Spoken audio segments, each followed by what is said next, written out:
نماز تو نماز کے لیے بنیادی طور پر 3 چیزوں کا پاک صاف ہونا بہت ضروری ہے۔ ایک تو جسمانی طور پر، اور دوسرا لباس کے طور پر، لباس پاک ہو، جسم پاک ہو، اور تیسری جہاں پر ہم عبادت کر رہے ہیں وہ مکان یعنی وہ جگہ جو ہے وہ بھی پاک ہو۔ اگر ان تینوں میں سے کوئی ایک چیز جو ہے وہ پاک نہیں ہے تو سمجھ لیں کہ ہماری عبادت وہ قبول نہیں ہو رہی، اتنی اہم ہے یہ طہارت۔ اور اس سے زیادہ اہم جو ہے وہ قلبی طہارت ہے۔ اگر قلبی طہارت نہیں ہے تو ہمارا کوئی بھی عمل قبول نہیں ہے۔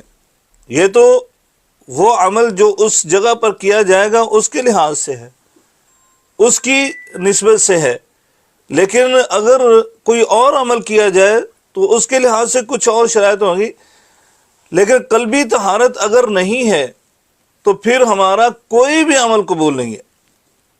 چاہے ہم یہ جسمانی طہارت جو ہے وہ بہت زیادہ اس کا اہتمام کریں، لیکن قلبی طہارت نہیں ہے تو اس کے حوالے سے ہم نے کچھ دلائل بھی آپ کے سامنے رکھے تھے، اور بہت ساری چیزیں ہیں، قرآن مجید کی آیات ہیں، احادیث ہیں، اور قرآن مجید کی آیت کے حوالے سے سب سے اہم ترین آیت لَإِنْ أَشْرَكْتَ لَيَحْبَطَنَّ عَمَلُكَ، نبی کریم صلی اللہ علیہ وسلم کو مخاطب کر کے کہا کہ اگر آپ بھی شرک کا ارتکاب کریں گے تو کیا ہوگا، آپ کے بھی اعمال ضائع اور برباد ہو جائیں گے۔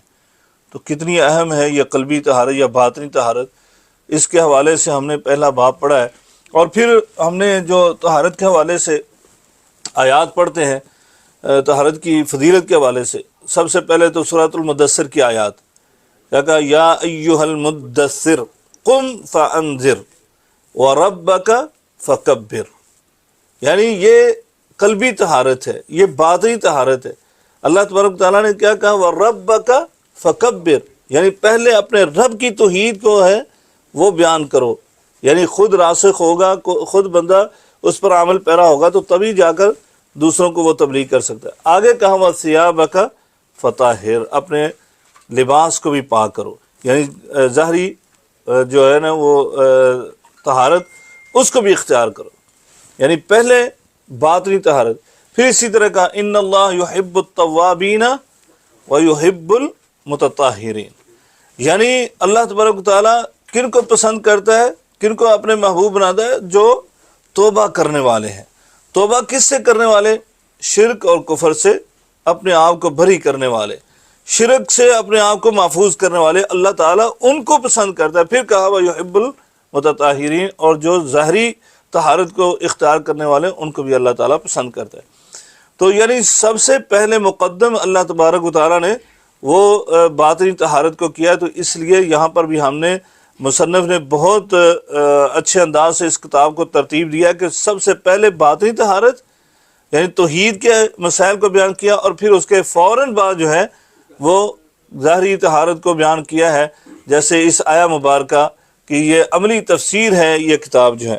تو بہرحال یہ چند باتیں ہم نے گوش گزار کی تھی، اور اس میں یہ اہم ترین بات جو میں بول رہا ہوں، جس کو میں دوبارہ کرنا چاہتا ہوں، یہ تمہیدی بات ہے اس کے لیے آپ دیکھیں، یعنی ہم نے گزشتہ کلاس میں بھی مثال دے کر سمجھایا تھا، یہ جو ظاہری طہارت کے اوپر مبنی اعمال ہیں نا، جتنے بھی عمل ہیں ان کی کمی بیشی اللہ تبارک تعالیٰ کل پوری کر دے گا دوسرے اعمال کے ساتھ۔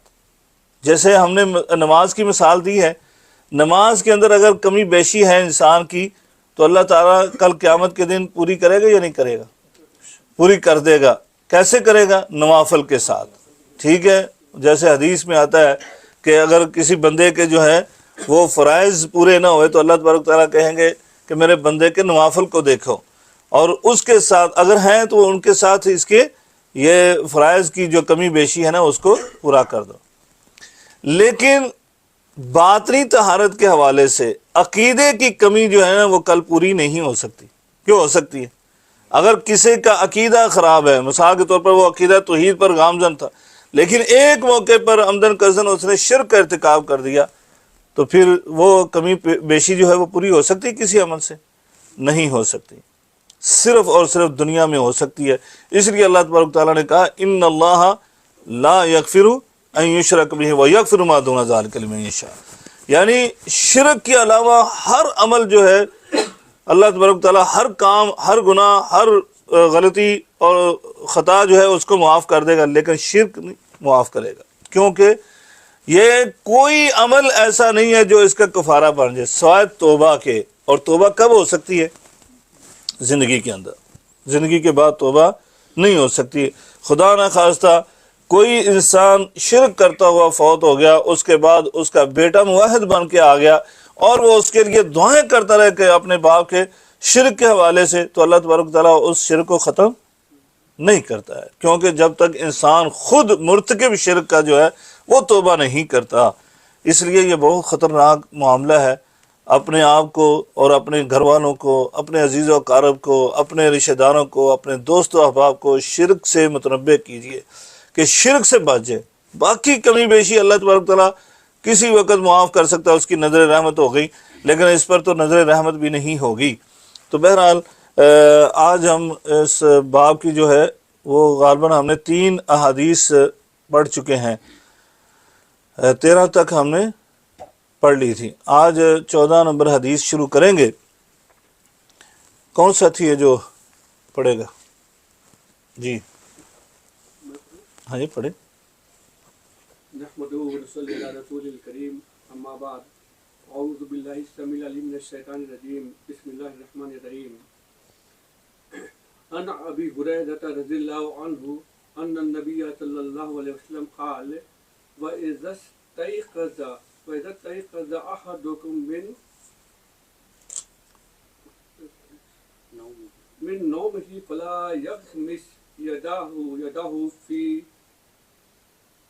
ہاں جی یدو فی الانائی حتى يغسلها ثلاثا أن يدخلها في وضوءه وإن أحدكم لا يدري ہاں این باتت أين باتت يده۔ یدو، ادھر سے نہیں نظر آتا صحیح؟ ہاں وہ بھی چھوٹا ہے۔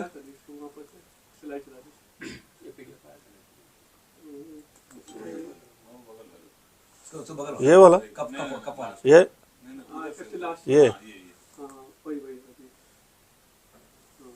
نہیں، وہ بھی چھوٹا ہے، وہ صحیح تھا۔ اچھا اوپر بڑا آ رہا ہے، چلو ٹھیک ہو گیا۔ ہاں جی یادو ہو یا یدو یا یدو ہو۔ ہاں جی جی ایک اور ساتھی پڑھے نحمده ونصلي على رسوله الكريم أعوذ بالله من الشيطان الرجيم بسم الله الرحمن الرحيم عن أبي هريرة رضي الله عنه أن النبي صلى الله عليه وسلم قال وإذا استيقظ أحدكم من نومه فلا يغمس یادہ جی جی يده في الأناء حتى يغسلها ثلاثا أن يدخلها في وضوئه فإن أحدكم لا يدري أين باتت يده۔ میرا خیال ہے کہ آواز ادھر سے نہیں جا رہی نا، اب جائے گی وہ ادھر سے مائک بند تھا۔ جی پڑھیں شبیر بھائی پڑھیں گے اگلی وہ پڑھیں گے۔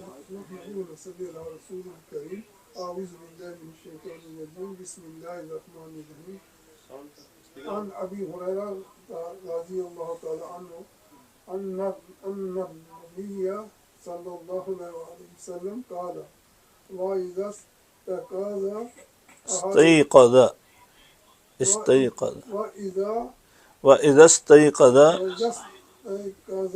أحدكم من نومه فلا يغمس يده في الآناء حتى يغسلها ثلاثا أن يدخلها في وضوءه فإن أحدكم لا يدري أين باتت يده يده عن أبي هريرة رضي الله عنه أن النبي صلى الله عليه وسلم قال وإذا استيقظ أحدكم من نومه فلا يغمس يده في الأناء حتى يغسلها ثلاثة أن يدخلها في وضوئه فإن أحدكم لا يدري أين باتت يده یا یدہ متفق علیہ بخاری مسلم۔ حضرت ابو ہریرہ رضی اللہ تعالی عنہ سے روایت ہے۔ حضرت ابو ہریرہ کا نام کیا تھا؟ عبد الرحمن بن صخر، ماشاءاللہ۔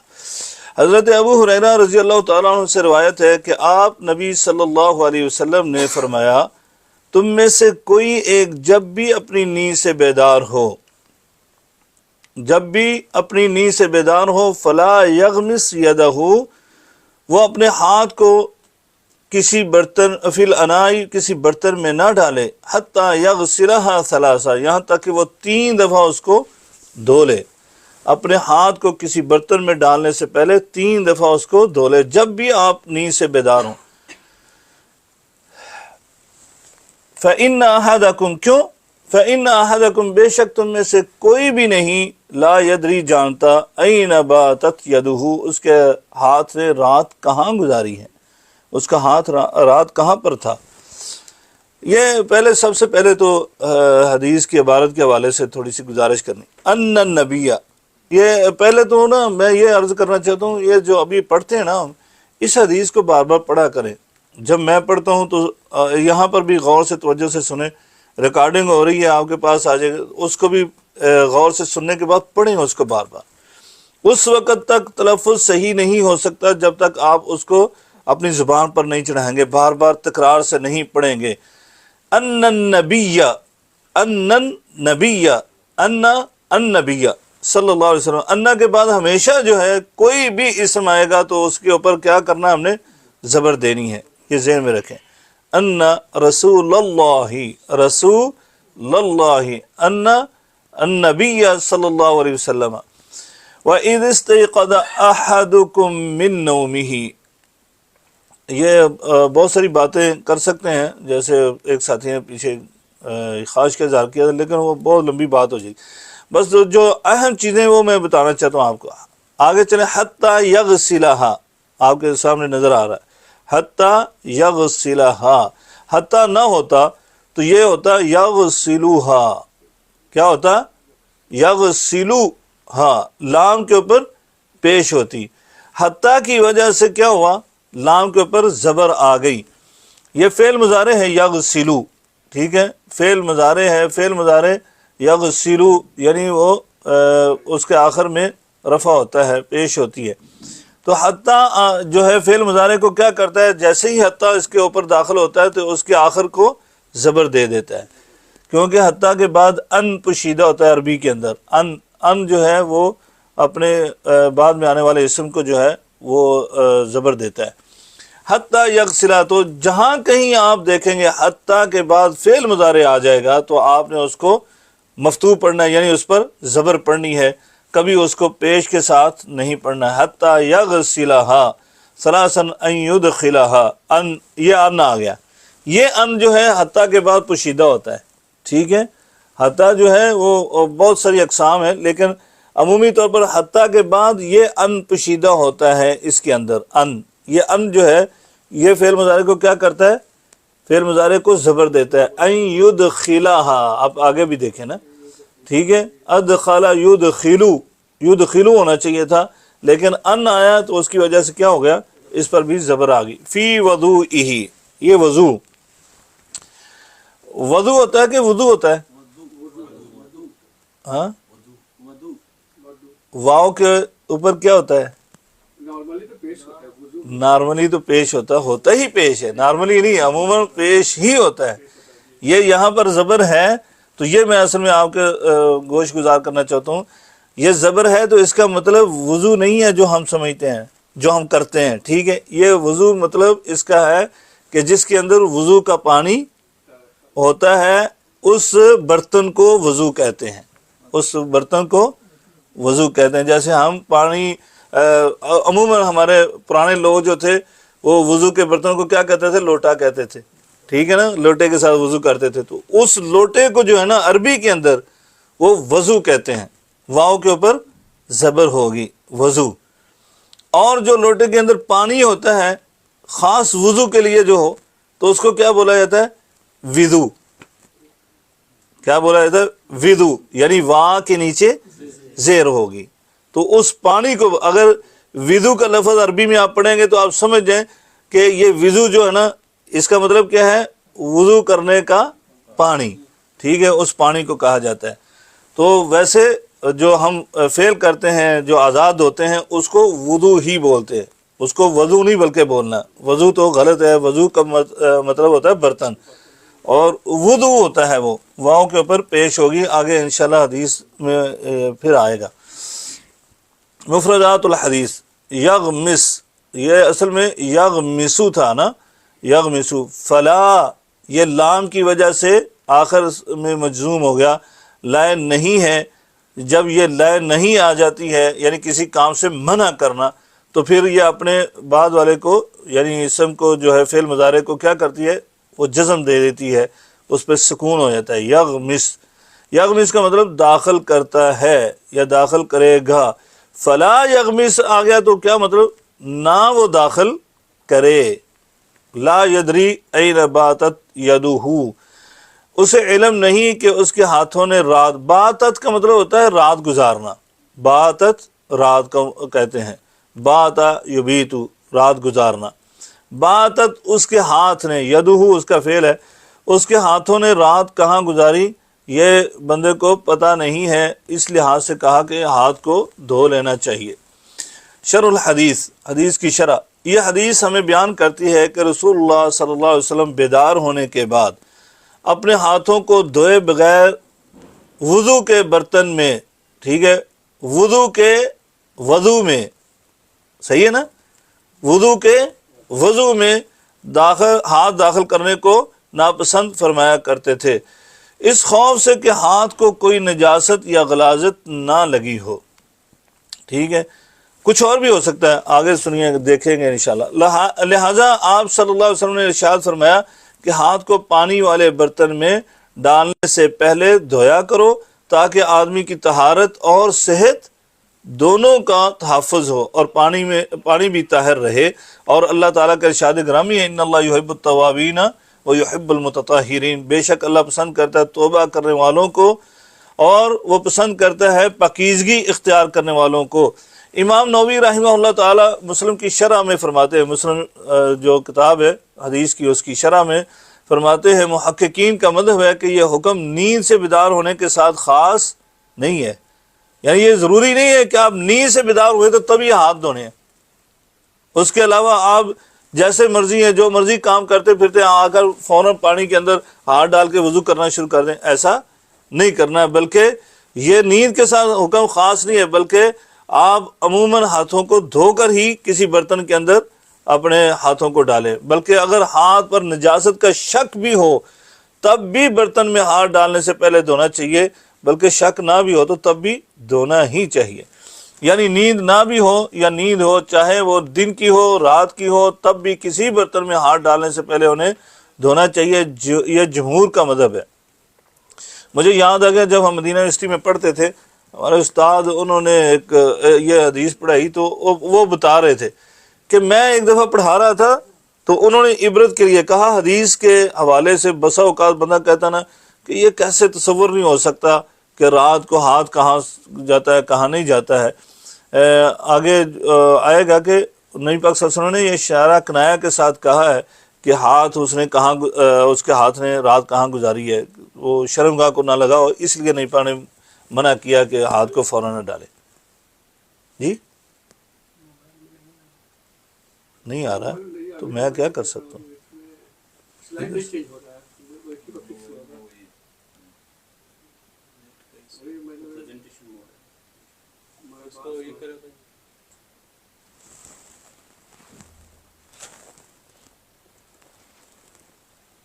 سے یہ جائے سسٹم میں تو ٹھیک. آپ اس پر PDF پہ دیکھیں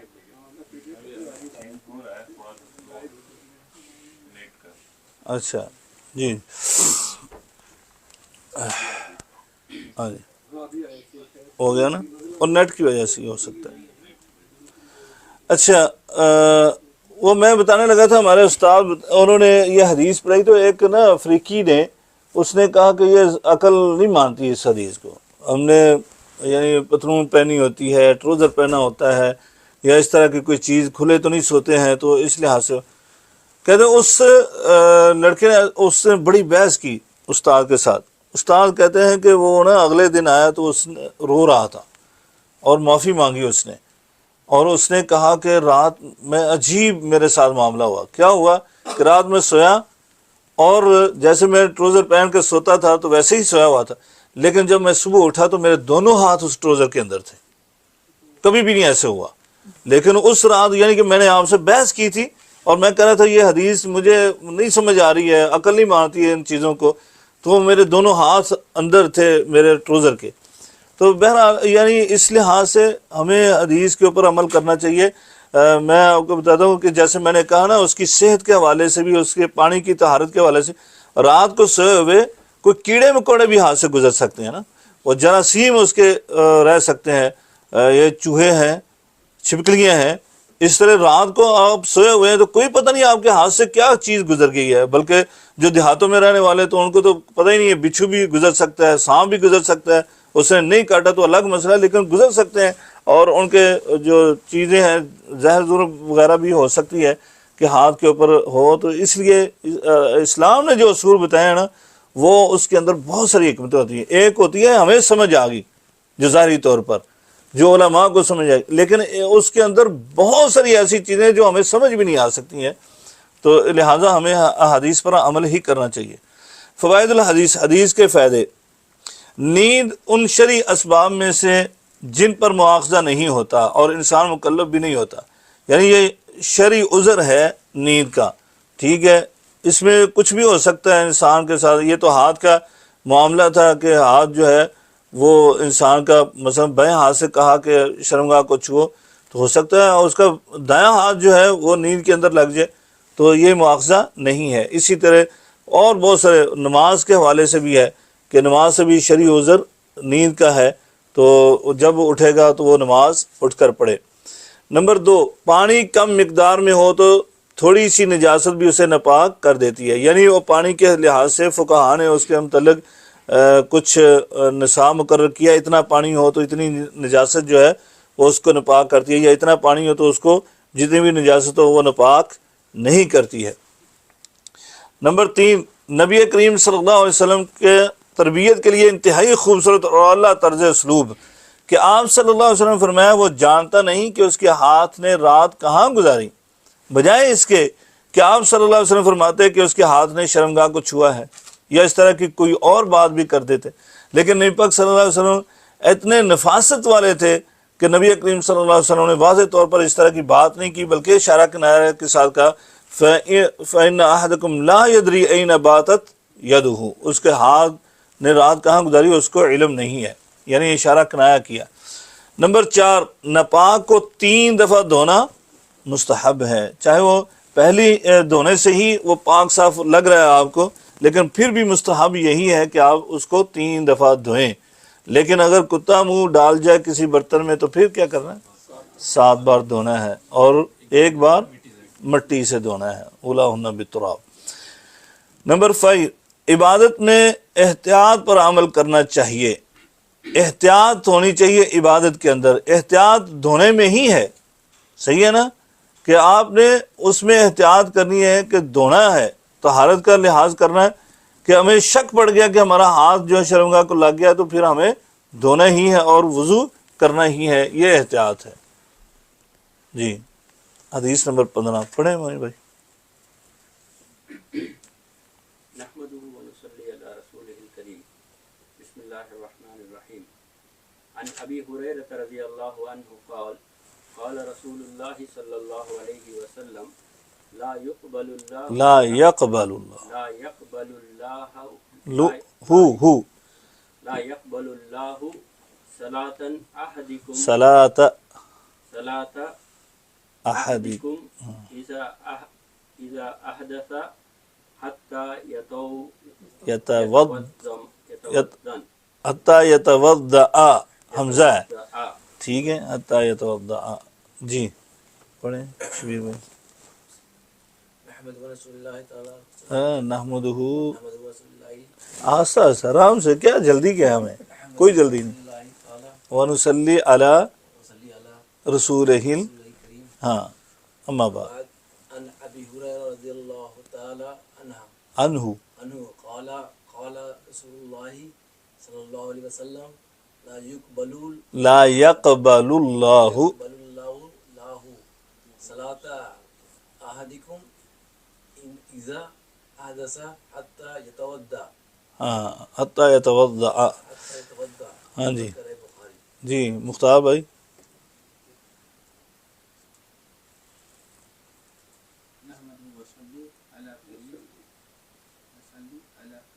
علی رسولہ جی أما بعد أعوذ بالله من الشيطان الرجيم بسم الله الرحمن الرحيم عن أبي هريرة رضي الله عنه قال قال رسول الله صلى الله عليه وسلم لا يقبل الله صلاة أحدكم إذا أحدث حتى يتوضأ یتوضا جی عن ابی ہریرہ رضی اللہ عنہ قال قال رسول اللہ صلی اللہ علیہ وسلم لا يقبل اللہ یقبل یہ فعل مضارع پھر ٹھیک ہے لائے پیچھے تھا لائے نہیں یہاں ہے لائے نفی ٹھیک ہے لائے نفی ٹھیک ہے لائے نہیں ہوتا کسی کام سے منع کرنا لائے نفی ہوتا ہے کسی کام کی نفی کرنا مائنس کرنا کہ نہیں یہ چیز نہیں ہے نہ ہوگی لا یقبل اس لیے یہ فعل مضارع کو اعراب کے لحاظ سے کچھ نہیں کرتا وہ ویسے ہی رہتا ہے لا یقبل فعل ہے اور آگے لفظ اللہ جو ہے وہ کیا ہے فاعل ہے اللہ تعالیٰ کیا ہے فاعل ہے اور فاعل ہمیشہ مرفوع ہوگا ہمیشہ فاعل کے اوپر جو ہے وہ پیش آتی ہے ٹھیک ہے یہ ذہن میں رکھیں لا یقبل اللہ نہیں قبول کرتا یا نہیں قبول کرے گا اللہ تعالی صلاۃ احدکم تمہاری کسی ایک کی صلاۃ احدکم احد دی اس لیے ہے پیچھے ہم نے پڑھا ان احدکم فان احدکم تو یہاں احدکم ہے صلاۃ مضاف ہے اور احدی مضاف الیہ ہے مضاف الیہ جو ہوتا ہے اس کے نیچے جو ہے وہ زیر ہوتی ہے احدکم تمہارے کسی ایک کی نماز قبول نہیں کرے گا اللہ تعالی کیوں نہیں کرے گا اذا جب احدث وہ بے وضو ہو جب وہ وضو سے نہ ہو حتی یتوضع یہ بھی یتوضع تھا لیکن حتی کی وجہ سے یتوضع ٹھیک ہے حتی یتوضع یہاں تک کہ وہ وضو کر لے یعنی وضو کرے گا تو اس کی نماز ہوگی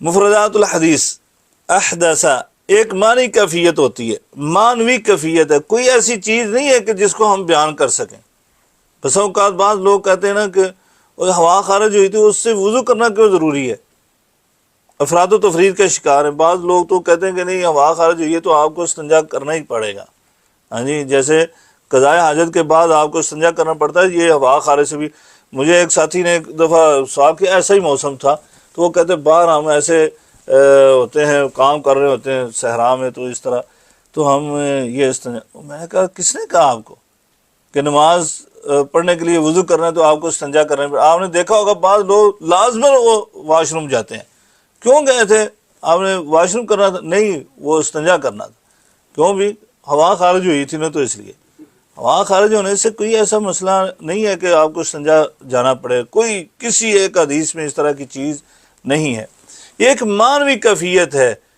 اس کے حوالے سے اللہ تبارک تعالیٰ بہتر جانتا ہے کہ کیوں اللہ تعالیٰ نے یہ ہم پر یعنی کر دیا ہے کہ ہمیں طہارت حاصل کرنی ہے اس سے کہ وضو کرنا ہے اس کے بعد. جس بنا پر نماز پڑھنا درست نہیں ہے اور اس سے مراد ہر وہ چیز ہے جو دونوں شرمگاہوں سے نکلے، اور بقیہ نواقض وضو کو بھی حدث ہی کہتے ہیں. یعنی سو کر اٹھا ہے تو تب بھی ایسے ہی ہے. ہاں جی، اگر نواقض وضو میں کیا ہے اونٹ کا گوشت کھانا ہے تو تب بھی ایسے ہی ہے. یعنی اس طرح قضاء حاجت کے لیے گیا ہے تو تب بھی اس نے وضو کرنا ہے.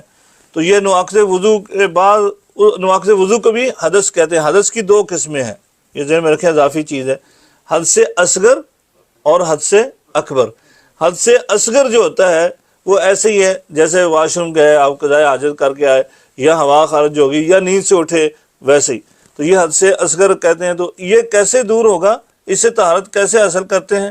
وضو کرنے کے بعد وضو کریں گے حدث اصغر ختم ہو جائے گا. لیکن حدث اکبر کیا ہے؟ حدث اکبر یہ ہے کہ انسان احتلام ہو جائے، سویا ہوا تھا اس کو احتلام ہو گیا، یا وہ شادی شدہ ہے اس نے ازدواجی تعلقات قائم کیے، تو یہ ہے حدث اکبر. حدث اکبر وضو کے ساتھ ختم نہیں ہوگا، یعنی طہارت حاصل نہیں ہوگی، بلکہ کیا کرنا پڑے گا؟ غسل کرنا پڑے گا. غسل فرض ہے اس کے لیے. تو یہ وہ حدث اکبر اس کو بولا جاتا ہے. حدیث کی شرح، اس حدیث میں یہ بیان ہے کہ طہارت نماز کی ادائیگی کی شرائط میں سے ایک شرط ہے. ٹھیک ہے، نماز کی شرائط ہیں، بہت ساری شرائط ہیں. مثلا اذان یہ بھی شرط ہے، وقت کا ہونا یہ بھی شرط ہے، قبلہ رخ ہونا یہ بھی شرط ہے. اسی طرح وضو کرنا یہ بھی کیا ہے؟ شرط ہے.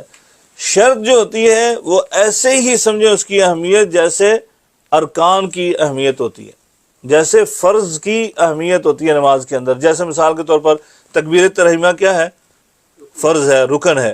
اسی طرح قیام کرنا کیا ہے؟ فرض ہے، رکن ہے. سورہ فاتحہ پڑھنا کیا ہے؟ رکن ہے، فرض ہے.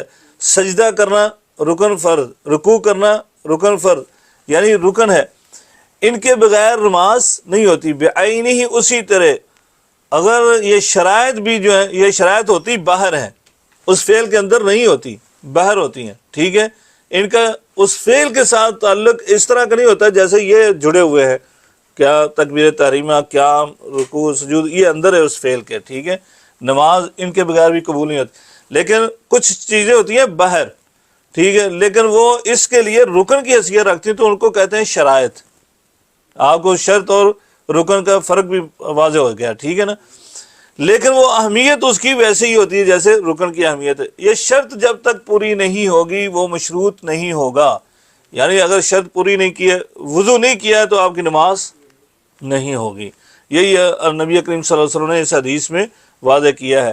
اس حدیث میں یہ بیان ہوا کہ طہارت یعنی وضو کرنا، اگر حدث اکبر ہے تو غسل کرنا نماز کی ادائیگی کی شرائط میں سے ایک شرط ہے. طہارت کے بغیر نماز نہیں ہوگی. حدث دونوں شرمگاہوں سے کسی چیز کا خارج ہونا اور دیگر نواقض وضو کو کہا جاتا ہے، جیسے نیند، ہوا کا خارج ہونا. نماز وہی صحیح ہوگی جو باوضو ادا کی گئی ہوگی. اگر کوئی مسلمان نماز سے قبل یا دوران نماز بے وضو ہو گیا تو اسے دوبارہ سے وضو کر کے نماز پڑھنا ہوگی. یعنی اگر وہ نظر انداز کر دے کہ کوئی بات نہیں ہے، وہ جیسے لطیفہ سناتے ہیں نا، کچھ ساتھی نماز کے لیے جا رہے تھے، جماعت کھڑی تھی، وہ ان میں سے 2-3 ساتھی جو ہے وضو کرنے لگ گئے اور ایک ساتھی سیدھا جو ہے وہ جا کر نماز میں کھڑا ہو گیا نا.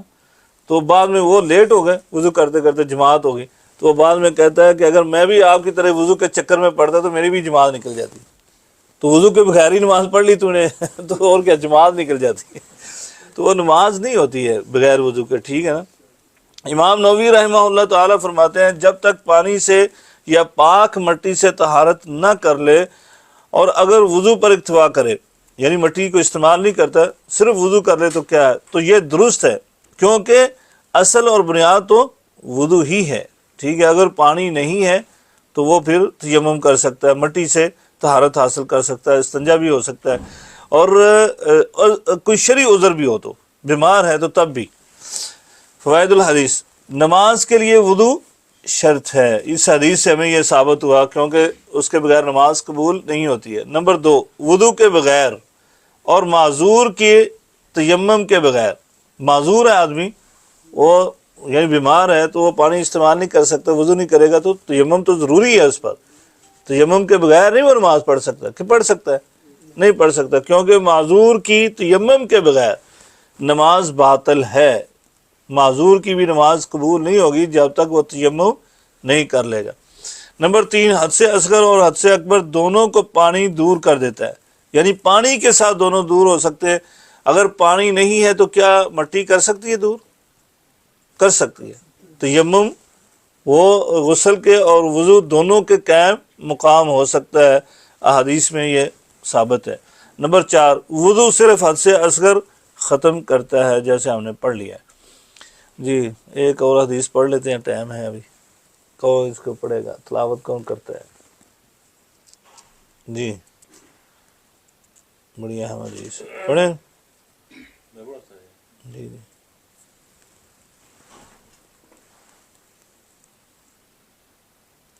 عن ابی ہریرہ رضی اللہ عنہ فقال انی سمعت النبی ہاں صلی اللہ علیہ وسلم ماشاء یقول ان امتی یدعون یوم القیامت غرم غرم محجلین جلین من اثار وضو. وضو الوضوء. یہ دیکھیں آپ یہاں پر وضو آ گیا ہے. جی پڑھیں، پڑھنا ہے. جی جی نحمد و نصلی علی رسول الکریم، اما بعد، اعوذ باللہ من الشیطان الرجیم، بسم اللہ الرحمن الرحیم. عن ابی ہریرہ رضی اللہ عنہ فقال انی سمعت النبی صلی اللہ علیہ وسلم یقول ان امتی یدعون یوم القیامت غرا محجلین من آثار الوضوء. ماشاء متفق اللہ. علیہ. ہاں جی آگے بھی ہے. فمن استطاع منکم ان یطیل غرتہ فلیفعل. ماشاء اللہ. جی جی بھائی عمران بھائی پڑھیں. عن ابي هريرة رضي الله عنه انہو یعنی یہ بھی ذہن میں رکھیں، انہو مرد ہوگا تو انہو رضی اللہ عنہو، اور اگر خاتون ہو تو رضی اللہ عنہا. جی فقال إني سمعت النبي صلى الله عليه وسلم يقول إن أمتي يدعون يوم القيامة غرا محجلين من آثار الوضو. آثار الوضو وضو. جی فمن استطاع منكم أن يطيل منكم أن یطیل يطيل ہاں غرته فليفعل. فلیفعل. جی عن ابی ہریرہ رضی اللہ عنہ فقال انی سمعت النبی صلی اللہ علیہ وسلم یقول ان امتی یدعون یوم القیامہ غرا محجلین من آثار الوضو فمن استطاع منکم، یعنی ایسے کہہ لیں وفی روایت فمن استطاع منکم ان یطیل غرتہ فلیفعل. حضرت ابو ہریرہ رضی اللہ تعالی عنہ سے روایت ہے، آپ کہتے ہیں انی سمعت النبی، میں نے رسول اللہ صلی اللہ علیہ وسلم یا نبی صلی اللہ علیہ وسلم کو فرماتے ہوئے سنا، ان امتی بلا شبہ میری امت یدعون یوم القیامہ پکاری جائے گی، یدعون بلائی جائے گی، یوم القیامہ قیامت کے دن، غرا محجلین 5 کلیان کے ساتھ، 5 کلیان کے ساتھ، غرا محجلین چمکتے ہوئے اعضاء کے ساتھ، من آثار الوضو یعنی وضو کے آثار سے، یعنی وضو کے آثار کے ساتھ کیا ہے، اعضاء چمک رہے ہوں گے تو ان کے ساتھ پکاری جائے گی. فمن استطاع منکم، بس جو شخص استطاعت رکھتا ہے، طاقت رکھتا ہے، منکم تم میں سے، ان یطیل غرتہ وہ اپنی چمک کو زیادہ کرے، یعنی جو استطاعت رکھتا ہے ان یطیل غرتہ، ان یطیل طول دینا یعنی زیادہ کرنا، غرتہ اپنی چمک کو، فلیفعل تو اسے ضرور کرنا چاہیے، تو اسے یہ کام ضرور کرنا چاہیے۔ اچھا یہ جو الفاظ ہیں نا میں نے بریکٹ میں دیے سرخ رنگ میں، فَمَنِ اسْتَطَاعَ مِنْكُمْ أَنْ يُطِيلَ غُرَّتَهُ فَلْيَفْعَلْ، یہ الفاظ ہیں، ان کے متعلق اختلاف ہے کہ یہ الفاظ نبی کریم صلی اللہ علیہ وسلم نے کہے یا پھر حضرت ابو ہریرہ رضی اللہ تعالیٰ عنہ کے اپنے الفاظ تھے کہ انہوں نے حدیث بیان کی، ان امتی یدعون یوم القیامہ غر محجلین من آثار الوضوء، یعنی یہ حدیث بیان کی، آگے انہوں نے یہ الفاظ ساتھ بول دی، جیسے ہم وضاحت کرتے کرتے کئی دفعہ درمیان میں ہی بات کر دیتے، تو اس طرح انہوں نے بات کی، فَمَنِ اسْتَطَاعَ مِنْكُمْ أَنْ يُطِيلَ غُرَّتَهُ فَلْيَفْعَلْ، کہ جو تم میں سے اس چمک کو زیادہ کرنا چاہتا ہے تو اسے ضرور کرنا چاہیے۔ حضرت ابو ہریرہ رضی اللہ تعالیٰ عنہ کے متعلق خود بھی آتا ہے آپ نے متعلق، زیادہ کرنے کا مطلب کیا ہے کہ 3 دفعہ ادا دھونے تو کیا 4 دفعہ 5 دفعہ دھونے؟ ہاں کیا مطلب ہے؟ ہاں ماشاءاللہ موہن بھائی نے جو بتایا کہ کیا ہے کہ اوپر تک دھوئیں، یعنی کونی تک بازو دھونا ہے تو اوپر تک دھوئیں، پاؤں جو ہے وہ ٹخنوں تک دھونا ہے، ٹخنوں سمیت دھونا ہے تو نصف پنڈلی تک دھوئیں۔ ایسے حضرت ابو ہریرہ رضی اللہ تعالیٰ خود کیا کرتے تھے، اور وہ کیا کرتے کہ حدیث میں آتا ہے نا، ایک تو یہ ہے اور ایک حدیث میں آتا ہے کہ اللہ تبارک و تعالیٰ جنت کے اندر جو ہے اپنے نمازی بندوں کو جو باوضو رہتے تھے ان کو کیا کرے گا؟ زیور پہنائے گا، ٹھیک ہے۔ یہاں پر گھڑیاں اور کنگن پہننے کا شوق ہوتا نا، آپ دیکھیں مسلمان بھی اپنا شوق پورا کر رہے تھے گھڑی باندھ کر، اور جو غیر مسلم ہیں وہ کنگن پہن کے کڑے پہن کر وہ شوق پورا کرتے، تو یہ فطرتی انسان کے اندر چیز ہوتی ہے زیب و زینت کی۔ تو کل قیامت کے دن جنت کے اندر یہ پہنائے جائیں گے زیورات۔ تو حضرت ابو ہریرہ رضی اللہ تعالیٰ عنہ کہا کرتے تھے کہ میں چاہتا ہوں کہ سب سے زیادہ میرے زیور ہوں، یعنی اتنا زیادہ، اور وہ میرے اعضاء بھی سب سے زیادہ چمک رہے ہوں اور پھر زیور بھی زیادہ پہنائے جائیں، تو اس لیے وہ زیادہ دھوتے تھے، یعنی زیادہ کا مطلب ہے کہ اعضاء کو زیادہ، جگہ کو زیادہ دھوتے تھے۔ نمبر 1 مفردات الحدیث، غرہ اس سفیدی کو کہتے ہیں، غر کس سفیدی کو کہتے ہیں؟ اس سفیدی کو کہتے ہیں جو گھوڑے کے چہرے پر ہو۔ نبی پاک صلی اللہ علیہ وسلم سے پوچھا گیا تھا کہ اللہ کے رسول آپ اپنے امتیوں کو جو بعد میں آئیں گے جیسے ہم ہیں، آپ کیسے پہچانیں گے اپنے امتیوں کو؟ اتنے لوگ ہوں گے وہاں پر، مختلف قومیں ہوں گی، تو آپ اپنے یعنی کہ امتیوں کو کیسے پہچانیں گے؟ تو نبی پاک نے فرمایا تھا میں اپنے امتیوں کو غر محجلین اسی سے پہچانوں گا، یعنی کہ وہ آثار وضو سے جو ہے وہ 5 کلیان کے ساتھ ہوں گے۔ پھر نبی پاک نے مثال دے کر سمجھایا کہ ایک بندہ اس کے گھوڑے ہیں، غر محجلین گھوڑے ہیں، اور وہ ہزاروں گھوڑوں کے اندر چلے جاتے ہیں، تو کیا وہ پہچان لے گا اپنے گھوڑوں کو؟ سیاہ گھوڑوں کے اندر چلے گئے، سرخ گھوڑوں کے اندر چلے گئے، لیکن وہ گھوڑے سرخ ہی ہیں، لیکن ان کے 5 اعضاء جو ہیں، چہرہ جو ہے پیشانی اور چہرہ جو ہے وہ وائٹ ہو، اور اس کے پاؤں جو ہے، سم جو ہے وہ چاروں کے چاروں کیا ہے؟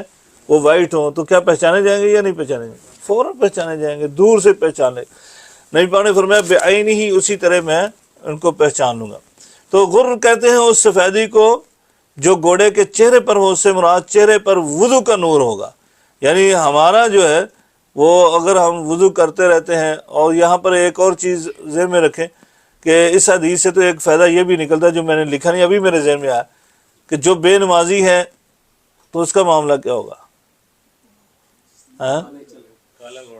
اس کا تو چہرے پر کوئی نور نہیں ہوگا نا، یا سارے وضو نہیں ہوں گے، کیونکہ سارے وضو تو صرف نمازی کے چہرے پر ہی ہوں گے نا، کہ وہی وضو کرتا ہے، یہ اس سے بھی محروم رہ جائے گا نمازی، بے نمازی جو ہے۔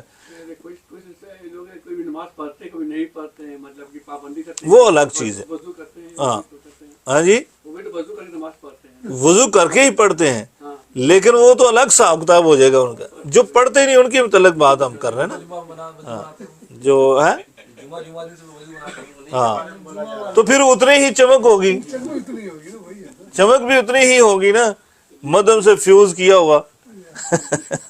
واللہ تعالیٰ عالم، اللہ تعالیٰ بہتر جانتا ہے، لیکن یہ واضح ہے کہ جو بے نمازی ہے وہ وضو بھی نہیں کرے گا، ٹھیک ہے، اور یعنی اس کو یہ چیز سے بھی محروم ہوگا۔ محجلین گھوڑے کے پاؤں کی سفیدی کو کہتے ہیں، اور اس سے مراد مومن کا وہ نور ہے جس سے قیامت کے دن اس کے ہاتھ پاؤں چمک رہے ہوں گے۔ اللہم اجعلنا منہم، اللہ تعالیٰ ہمیں ایسے خوش نصیبوں سے بنا دے۔ حدیث کی شرح، اس حدیث میں امت محمد صلی اللہ علیہ وسلم کے لیے بشارت ہے کہ کل قیامت کے دن تمام اقوام کے سامنے انہیں اس اعزاز کے ساتھ بلایا جائے گا۔ یہ اعزاز ہے نا کہ کسی کو اگر تغمہ پہنا کر بلایا جائے، اگر آپ کہیں سے آ رہے ہو، انڈیا سے آ رہے ہو، تو آپ وہاں پر کوئی کارنامہ سر انجام دے کے، یا یہاں پر کارنامہ سر انجام دے کے جائیں، اور انڈیا میں آپ کا استقبال یہاں سے کویت گورنمنٹ جو ہے آپ کے گلے میں کچھ ڈال کر بھیجے پھول یا کوئی تغمہ شگمہ، تو کیا ہوگا؟ سینہ جو ہے وہ پھول کر چوڑا ہو جائے گا۔ تو یہ قیامت کے دن ساری قوموں کے سامنے، ہاں جی 1,24,000 انبیاء کی قوموں کے سامنے اس اعزاز کے ساتھ بلایا جائے گا کہ ان کے چہرے، ہاتھ اور پاؤں نور سے روشن ہوں گے۔ الجزاء من جنس العمل، یہ ایسے ہی نہیں ملا، جیسا عمل ویسی ہی جزا، یعنی یہ اللہ تعالیٰ نے اصول بنایا ہوا۔ جو شخص اللہ تعالیٰ کی اطاعت اور خوشنودی کے لیے اپنے اعضاء کو دھوتا ہے تو اللہ تعالیٰ قیامت کے دنوں سے یہ جزا دے گا کہ ان کے اعضاء کو نور سے روشن کرے گا اور انہیں دوسری امتوں سے ممتاز کرے گا۔ یہ جزا ہے اس شخص کی جو مکمل وضو کرے اور نماز پڑھے، مکمل وضو کرے اور نماز پڑھے، ٹھیک ہے نا جی۔ اور اب جو نماز نہیں پڑھتا وہ وضو کرے گا، کوئی فائدہ نہیں ہے، اور اپنے وضو کی حفاظت کرے، ٹھیک ہے، اپنے وضو کی حفاظت کرے۔ وضو کی حفاظت کئی طرح سے ہو سکتی ہے نا، ایک تو کہ ایسی چیزوں سے بچے جو یعنی کہ جن سے اسلام نے منع کیا، دوسرا یہ کہ وہ با وضو رہے ہمیشہ سے، وضو پر ہمیشگی کرے، ناگواری میں بھی، یعنی گرمی اور سردی میں، یعنی گرمی کے اندر یہاں پر کیا ہوتا ہے، پانی گرم ہوتا ہے نا، تو وضو کرنے میں دشواری ہوتی ہے، تو وہ وضو کرے اچھی طرح۔ اسی طرح سردی میں پانی، یہاں پر تو الحمدللہ سہولت ہے، لیکن گرمی کا ہی مسئلہ ہے تھوڑا سا۔ سردی میں کیا ہے، ٹھنڈا پانی ہے تو اس سے بھی وہ اچھی طرح وضو کرے، ایسا نہیں ہے کہ وہ سرسری سا وضو کرے۔ فوائد الحدیث، نمبر 1، دنیا اور آخرت میں وضو کی فضیلت، یعنی دنیا میں بھی فضیلت۔ دنیا میں کیا فضیلت ہے؟ دنیا میں یعنی کہ بہت ہی اس کے فضائل ہیں، بہت سارے فضائل ہیں۔ ایک فضیلت سن لیں کہ بعین ہی، ایک مثال سے سمجھ لیں، بعین ہی جیسے آپ فون کے اوپر پروٹیکٹر لگاتے ہیں نا، یعنی اس کی حفاظت کے لیے، بعین ہی مسلمان کے لیے وضو وہی کام کرتا ہے کہ آپ با وضو رہتے ہیں تو آپ کا جسم جو ہے وہ پروٹیکٹر ہے، یعنی آپ کے اوپر کوئی اثر نہیں ہوگا جنات کا، جادو ٹونے نظر کا، اگر آپ نے با وضو رہے ہیں تو کبھی ایسا نہیں ہوگا انشاءاللہ العزیز۔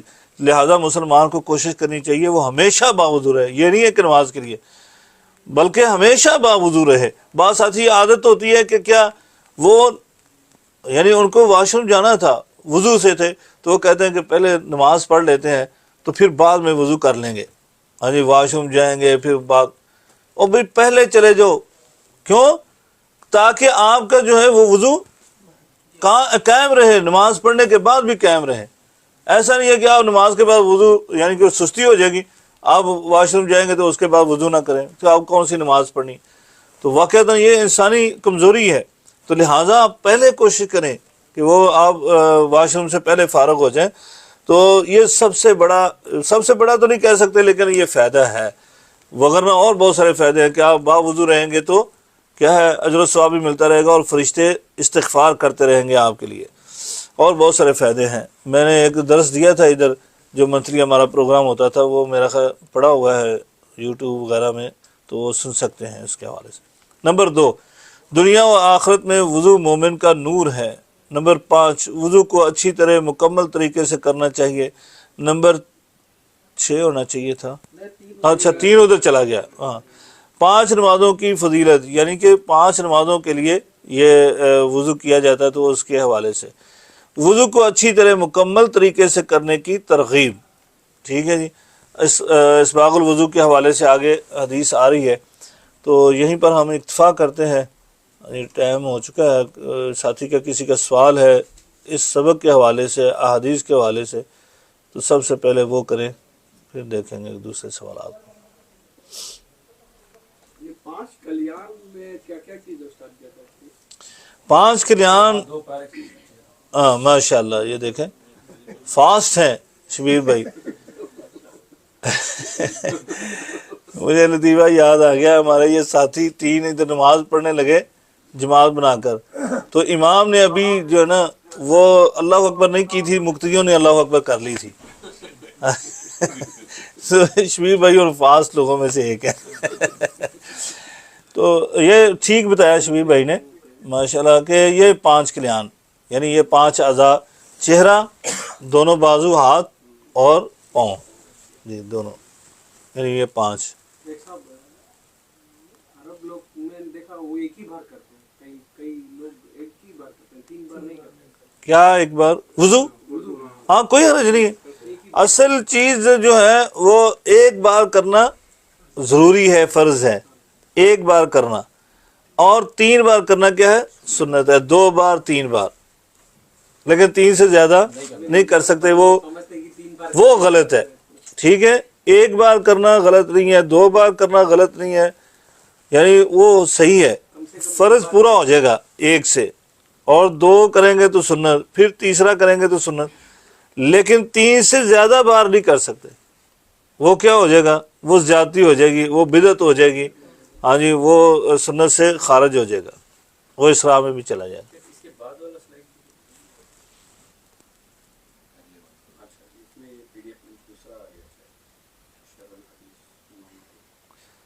نہیں وہ آگے ہے، وہ ویسے کافی میں نے بعد میں دیکھا، وہ کاٹ دیا میں نے. وہ آن لائن کسی ساتھی کا سوال ہے تو پوچھ سکتے ہیں. کافی ہم لوگ کی طرف ایک مسجد اور مدرسہ ہے، اس میں وضو کا سسٹم کیا ہے؟ پاؤنڈ کی طرح بنایا کیسے بنایا؟ اس ہاؤز، میں بچے بھی ہیں، وہ سوچ رہے آ کے وضو بنا رہے. کوئی حرج نہیں. تو آپ نے جیسے کہا کہ جب سوتے ہیں تو ہاتھ وغیرہ ادھر ادھر جاتا ہے، تو اس حالت میں پہلے ہاتھ دھو، ہاتھ آگے پانی میں ہی ڈال دے گا. یعنی حدیث میں کیا ہے؟ پہلے ہاتھ کی وضو ہے، برتن ہے، تھوڑا پانی ہے. زیادہ پانی ہوگا تو پھر کوئی حرج نہیں ہے. وہ زیادہ پانی جو ہے اتنی سی نجاست کو، یعنی اگر خدا نہ خواستہ ہمارے ہاتھ شرمگاہ کو لگا بھی ہے یا کسی اور جگہ پر بھی ہے یا جراثیم بھی ہے، تو اتنے پانی کو خراب نہیں کریں گے. اگر لوٹا ہے یا ڈول ہے چھوٹا سا جس سے ہم پانی استعمال کرنے لگیں، اگر اس میں ایسے کرتے ہیں تو اس میں یہ اثر ہو سکتا ہے. تو اس لحاظ سے نہیں پانے وضو یعنی برتن کا ذکر کیا ہے، وہاں حوض کا نہیں ذکر کیا، چشمے کا نہیں ذکر کیا. لیکن بہتر ہے اپنی طبیعت کے لحاظ سے، یعنی انسان اپنے اطمینان کے لیے وہ پہلے دھو لے اس کو باہر، یعنی ہاتھ کوئی اگر چیز ہے تو، نہیں تو ہاتھ دھو سکتا کوئی حرج Always میرے دیکھتے ہے. جی السلام علیکم. جی وعلیکم السلام ورحمۃ اللہ وبرکاتہ. شیخ وہ عربی میں تو جو الفاظ ہے 5 کلیان کے لیے، ہاں. ایک عام آدمی جو یہاں رہتا ہے وہ جیسے عربی جانتا ہے مان لیجیے تھوڑی بہت، تو اس میں 5 کے لفظ جو ہے جیسے یہاں خمس ہوتا ہے، اس طرح کا لفظ وہاں موجود نہیں. ہاں تو عام آدمی تو اس کو کیسے سمجھے کہ 5 کی بات ہو رہی ہے؟ اگر وہ 6 کہہ دے 7 کہہ دے تو لفظ کو یا کون سا لفظ ہے جو یہ بتا رہا ہے کہ 5 کی بات ہو رہی ہے؟ نہیں، ہاں ہی 5 نا، ہمارے اعضاء 5 ہیں جن کو چمک چاہیے، 6 ہو نہیں سکتے. وہ 5 تو ہم نے اردو کے لحاظ سے ڈالا ہے نا. غرم محجلین تو جمع کا صیغہ ہے، ٹھیک ہے. اور غرم محجلین، غر کہتے ہیں، میں نے بتا دیا آپ کو کہ گھوڑے کے چہرے کی سفیدی کو کہتے ہیں. ایک ہو گیا، ٹھیک ہے. آگے محجلین کس کو کہتے ہیں؟ گھوڑے کے پاؤں کتنے ہیں اس کے؟ 4. تو یہ 4 یعنی ہاں اسی سے ہی یہ معنی جو ہے نا اردو میں کیا جاتا ہے 5 کلیان، ٹھیک ہے نا. ہاں جی، تو یعنی یہ 5 کلیان، یہ 5 اعضاء ہی ہیں نا جن کو چمک چاہیے. اس کے علاوہ تو وضو کے اندر اور کوئی چیز نہیں ہے نا. جی ہاں جی، واللہ تعالیٰ عنہ. بارک اللہ فیک.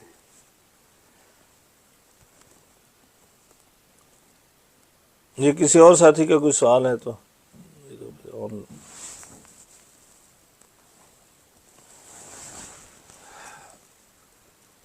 السلام علیکم ورحمۃ اللہ وبرکاتہ. وعلیکم السلام ورحمۃ اللہ وبرکاتہ.